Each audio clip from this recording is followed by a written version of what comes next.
Greetings and salutations, my minions. Kunic here, back with yet another RPG horror story for you today. And today's story is actually a follow-up to the second story from last week's video. And don't worry if you haven't seen it, I'll link it at the end of the video. But here's a short description of what happened. A player by the name of Greg, OP, and their dungeon master played 2 sessions. And in both sessions, Greg's character died. Perma-died. So he came to both sessions with a new character and had them die in combat both times. And as understandable from an RPG horror story, he blamed any and everyone but himself for his deaths. So that's the kind of caliber of player we're going to be dealing with today. And just a heads up, today's video is going to be a little bit on the shorter side. I estimate about 8 to 9 minutes as I haven't yet recorded it. But I'll definitely make that up to you next week. I've just had a lot going on this week and haven't been able to sit down and really record anything super long. Anyhow, let's roll for initiative and get right on into it. This is a follow-up story to Greg, the player who wants his character to die. It was our 3rd session. A new player, Jesse, joined. He played a human cleric. Greg's newest character was a half-orc barbarian, and I was still playing my half-elf warrior/wizard. The DM clearly wanted to make some progress this time. He briefly summarized that the 2 new characters were sent by the prince, and our characters were on a ship to get to Goblin Island. He asked us to describe each other, and after we finished, he continued. In the distance, you see the lush green island, Obodor. You can spot the settlement on the island. There is... My character jumps into the water and swims to the settlement, Greg said. What? No, I'm just describing the island. Your ship is heading to the settlement anyways. Let me finish the description real quick. The DM tried to continue, but was yet again interrupted by Greg. No, my character can't wait on a ship. He swims to the settlement. Swimming is way faster than sailing anyways. Yeah, something tells me the wind moves a little bit faster than your arms are going to be moving in the water. But hey, that's just me. I'm not an Olympic swimmer, who knows? You should know that Greg was an athlete swimmer and worked as a lifeguard. We were unsure about his claim, but the DM ruled. Okay, make a swim check. If you get a good result, I will allow you to arrive earlier. What? No, I don't have the swim skill. I didn't know you needed that. So, Greg's result was something abysmally bad. I can't remember exactly.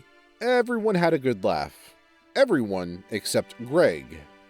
And DM ruled that the half-orc arrived an hour later, and a bit exhausted. Greg didn't like that. He tried to argue with the DM, but his arguments fall short. Our group met up again, and Greg needed to vent his anger, so he tried to bully Jesse.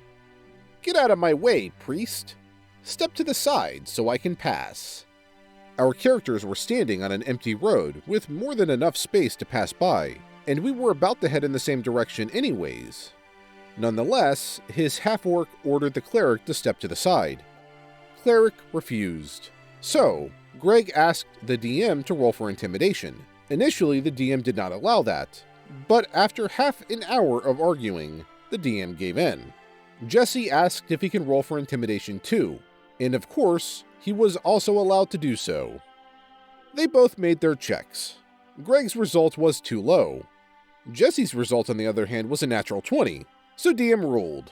Greg, your half-orc is intimidated by the cleric. Greg's reaction. My character grabs the cleric, lifts them in the air and shakes them, and throws them out of the way. Your character is intimidated. Don't forget that, the DM replied. Yeah, I know. My character always does that if he's intimidated by someone. Of course he does.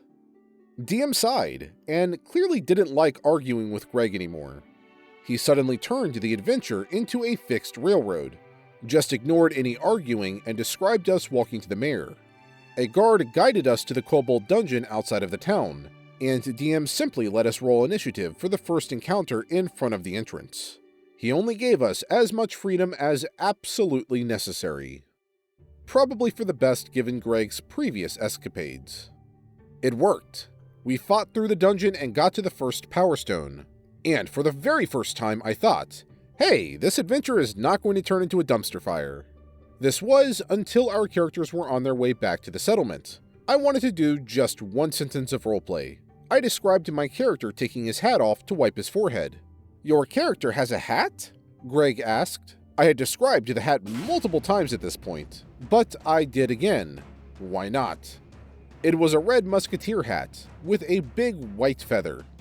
"Ha ha! That's silly. Is your character a girl?" Then Greg announces, "My character grabs the hat and tears it into pieces." DM was about to intervene, but I refused. I wanted to play it cool, so I let him do that, just to take my spare hat out of my backpack and put it on. But Greg, being Greg, "I want to grab that one too." This time the DM intervened. The NPC guide drew his rapier and threatened the half-orc. But Greg did not care. DM demanded a combat maneuver roll, and Greg succeeded.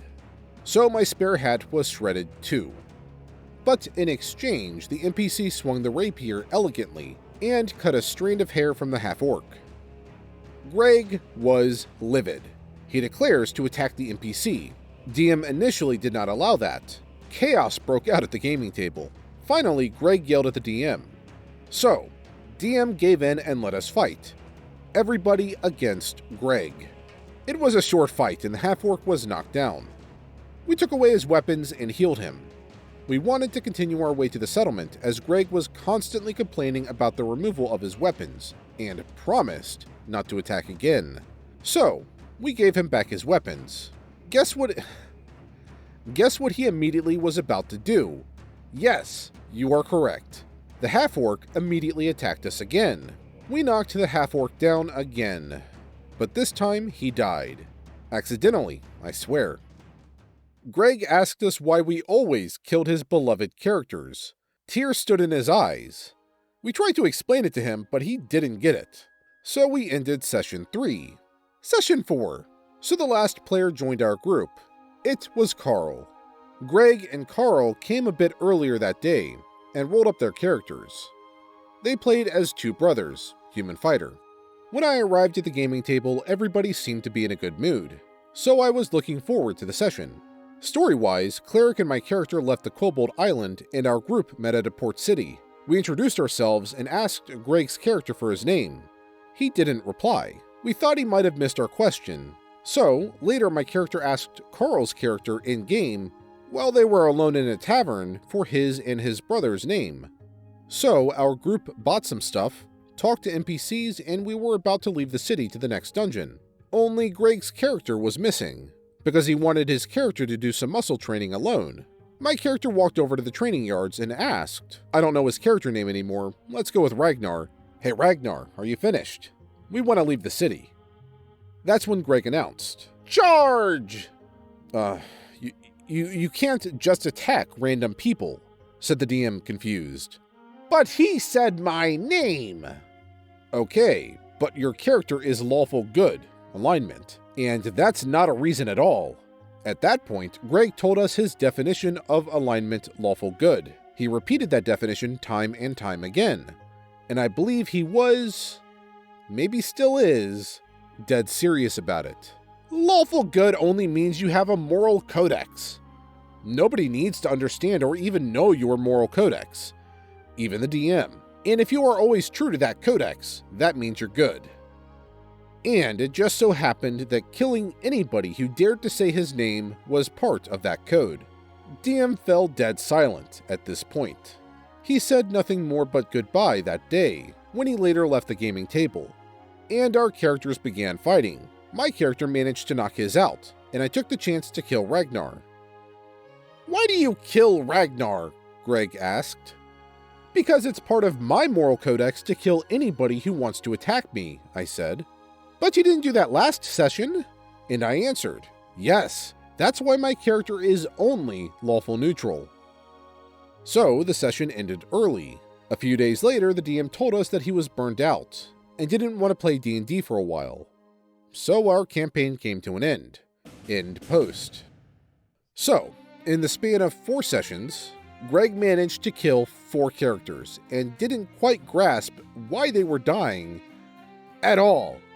The first 2 times being because he was a little overzealous in combat, the second 2 times also because he was a little bit more overzealous in combat, but against player characters versus NPCs.